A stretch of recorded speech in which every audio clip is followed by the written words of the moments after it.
Today we'll be talking about 1943, The Battle of Midway. This 1943 is a port to the original Nintendo game system that was made in 1987 and published by Capcom. Originally made for the arcades, this is also the second game on the series. On this era of video games, no other company had this many shoot-'em-ups. As Capcom did, they were the masters of these kinds of games. The game is based on the Battle of Midway that happened in 1942 between the American forces and the Japanese. Here you play as the American pilot. This was Capcom's first game developed with a Western audience in mind, which is the reason why players are on the American side. The gameplay is pretty simple. The players just have to survive waves of enemies that appear from the top of the screen and move down towards the player. The Nintendo port lets the player alter permanent powers to the plane before it starts.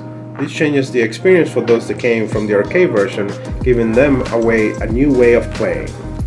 Unlike many games of the era, in 1943 the player has a fuel counter that resembles a health bar. The fuel goes down if you take damage, but there are many ways to bring it up. On the other hand, like many games of this era, there are no ways to save the game. Instead, once the player has lost, a code is provided, and the next time you reset the game, the option to put the code will be available. In the graphic department, there is not much to say.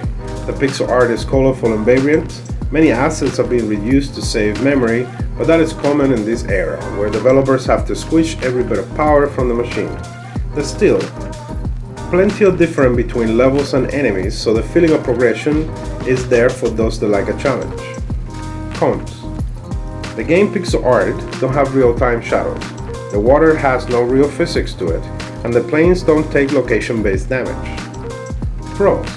The game is a classic Nintendo game that has been ported to many consoles, even more than once, all the way to PS3. Everyone that loves a challenge will love this game.